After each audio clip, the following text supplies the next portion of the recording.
Well, better late than never, right? Rating Anthony Joshua's performance tonight, I think he looked very lackadaisical in the ring. He didn't look focused at all. He didn't look like he was ready and prepared for this fight. I don't know if it's too much media, too much whatever he was doing over there, but he seemed like he trained for a fight that was going to go 6 rounds. And this guy was taking every shot that Joshua hit him with. I mean, every time he cracked him on the jaw, the guy can take a punch. And that set up an uneventful few rounds because after the third, fourth, fifth round, he looked a little winded. Like he's like, oh man, I gotta wait till my second wind kicked in because I can't believe this guy is still standing. So this Carlos Takem, or Takum, his name should be Takem because he was taking him. And he came in with his Tim Bradley and Holyfield spirit, and my man was hitting him with that headbutt combination. Wham! Getting that head up in there, ramming. He was head hook combo. But it was obvious the size disadvantage was too much for him. And a controversial stoppage in this fight. It wasn't like Takem was going, Takum was going to win. But I just felt that Joshua was doing enough to win the fight. He got his nose broken off a headbutt, but it was not his best performance at all. And this was just one of the examples to show you Eddie Hearn's just not ready to make that fight with Anthony Joshua and Deontay Wilder. I wouldn't definitely. This Anthony Joshua would have gotten destroyed. As soon as that right hand would have hit, everything would have folded like a folding chair. See, Deontay Wilder's only caring about landing one punch, but that one punch is is a difference maker. It's an eraser.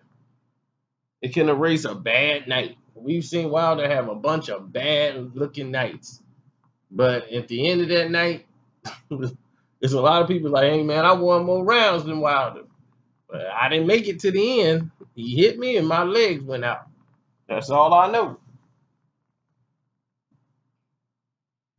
So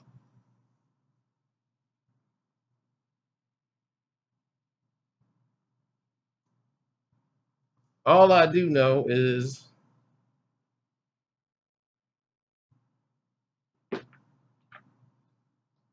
Anthony Joshua with this new HBO contract that they're talking about bringing over Anthony Joshua from Showtime to HBO, and it is confirmed that he's going over there. They're going to have a major situation on their hands because now who are you going to feed Anthony Joshua to? He's going to want to get in another fight in between, and they want Wilder to fight Dylan White. So he needs to build up his fan base.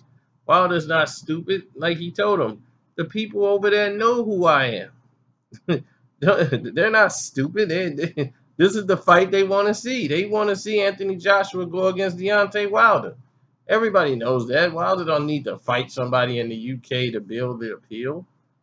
Like they can't watch him fight anywhere else. He has to fight in the UK. They know who he is. He's the guy they want to fight. They like, you got to defeat Wilder. You got to defeat him. That's the guy you got to beat, Joshua.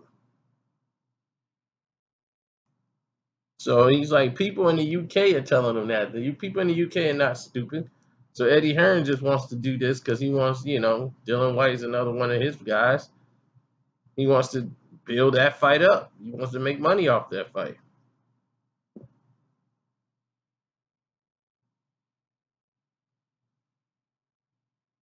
So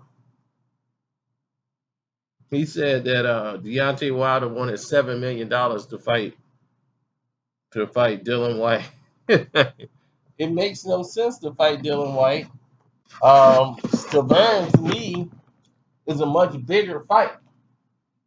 Who is Dylan White? Who is Dylan White beaten or defeated or even fought in the ring besides Joshua? let Dylan White stay active with someone else. I mean, he's getting good press off this, but is that really what it is about? Everybody's ready to see the matchup. Let's get it going on. His performance was subpar tonight. Wasn't great. But people are going to say, well, he broke his nose. He was hitting him with everything in the book. Yeah, well, he fought a guy that could take him. Plus, his nose got broken like the 5th round, and then he could say that that had an effect on everything. But he got a 10th round stoppage, even though it was very controversial. I mean, there were 2 cuts on both of the eyes of taking, but wasn't enough to stop a fight at all. I mean, whenever the fight is like, what are you doing? Like, why is you stopping the fight? You know, it just makes no sense. You know, it was like clearly they were trying to bail. Like, look, our fight is tired. We don't want to take any risks. So a lot of people were not happy about that, especially people who paid money for it to go 12 rounds and got bets on the table. When you stop a fight like that, you're going to have a lot of problems with people. Then it was pay-per-view over there. For us, it's free. Over there, it's pay-per-view. So they spent money for this. So they were a little ticked off about it. And I don't blame them. Because that happened here. And we, on the pay-per-view, we've been upset too. But anyway, I'm out. Y'all have a great night.